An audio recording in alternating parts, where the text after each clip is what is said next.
আসসালামু আলাইকুম সবাইকে। আশা করি সবাই বেশ ভালো আছেন। নেইমারের ম্যাচ নিয়ে অনেকের টেনশন। নেইমারের ম্যাচ কবে? এবং চলে আসছে নেইমারের ম্যাচ। পাউলিস্তার আপনার সেমিফাইনাল ম্যাচ। আমরা জানি যে সিঙ্গেল লেগ কোয়ার্টার ফাইনাল থেকে সান্তোস উঠছে হচ্ছে সেমিফাইনাল, এবং সেমিফাইনাল তাদের প্রতিপক্ষ কারেন্থিয়ান্স। সিঙ্গেল লেগের খেলাটা শুরু হবে হচ্ছে বাংলাদেশ সময় রাত 3টা 30 মিনিটে। এই ম্যাচটাতে নেইমার জুনিয়র খেলবে কিনা এটা নিয়ে একটা কনফিউশন ছিল, বিকজ কোয়ার্টার ফাইনালে নেইমার জুনিয়র কিন্তু মাঠ থেকে দ্রুত উঠে গেছিল।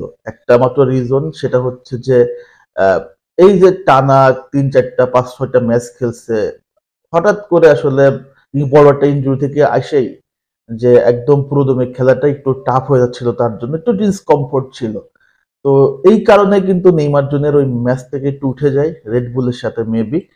সো এখন সে ফুল ফিট, এবং কারেন্থিয়াসের এগনেস্টে অবশ্যই সেমিফাইনালে সে শুরু থেকেই খেলবে, কোনো সন্দেহ নাই। এই ম্যাচটা আসলে কেমন হবে বা নেইমার কেমন পারফরমেন্স করতে পারে।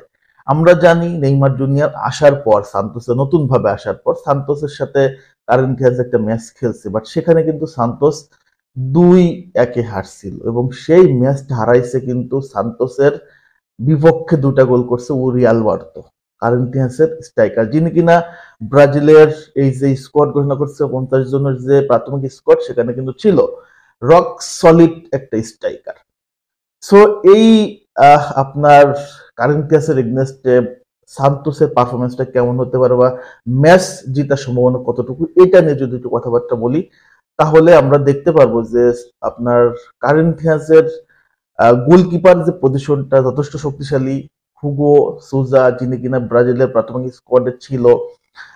তারপরে হচ্ছে তাদের মিডফিল্ডও মোটামুটি একটা ব্যালেন্স আছে, যেখানে আমাদের অনূর্ধ্ব 20 আন্ডার 20 চ্যাম্পিয়ন আপনার হচ্ছে বিদন রয়েছে, তার সাথে রয়েছে মেম্ফিস ডিপাই, যিনি কিনা নেদারল্যান্ডের প্লেয়ার, এর আগে বার্সেলোনাতে ছিল, দুর্দান্ত ফর্মে আছে।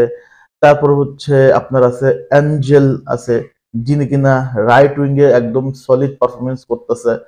অ্যাট দ্য সেম টাইম আপনি যদি দেখেন যে উরি আলবার্তো, সে তো এক কথায় সুপার পারফর্মার। ওভারঅল যদি দেখি তাহলে ব্যালেন্সের দিক থেকে কারেন্থিয়ান্স যথেষ্ট শক্তিশালী আমার কাছে মনে হচ্ছে, এবং তারা কিন্তু এবং তাদের ঘরের মাঠে যেহেতু ম্যাচ, তো তারা অবশ্যই ফেভারিট, এবং দল হিসেবে তারা কিন্তু যথেষ্ট আসলে ব্যালেন্স।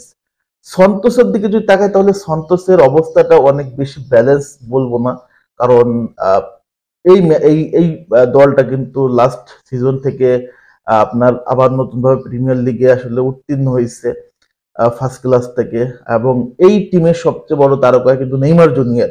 তারপরে অনেক অনেক বিষয় নির্ভর করতেছে, এবং তাদের গোলকিপার আছে সান্তোসের, আমি মোটামুটি বলি সে দুর্দান্ত একটা গোলকিপার। ব্রোজো, সে দুর্দান্ত গোলকিপার, এবং সাথে রাইট উইঙ্গে গুলেমেরে।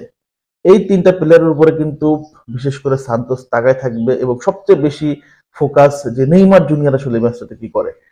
ওভারঅল মিলে যদি আমি এই ম্যাচ নিয়ে আসলে প্রেডিক্ট করতে যাই, তাহলে আমার কাছে মনে হচ্ছে সান্তোসের চেয়ে কারেন্থিয়াসের সম্ভাবনা বেশি। তারপরে ফুটবল যেহেতু একটা গোলের খেলা, যখন তখন যে কোনো কিছু ঘটে যেতে পারে, এবং নেইমার যদি ফুল ফিট থাকে, কোনো রকম কোনো ফিজিক্যাল অ্যাসল্ট না হয়, তাহলে মনে করি নেইমারের পক্ষে এই ম্যাচটা বের করা অবশ্যই সম্ভব, এবং কারেন্থিয়াসের এগনেস্টে পাওলিস্তা সেমিফাইনাল থেকে ফাইনালে যাওয়া অবশ্যই নেইমারের পক্ষে সম্ভব।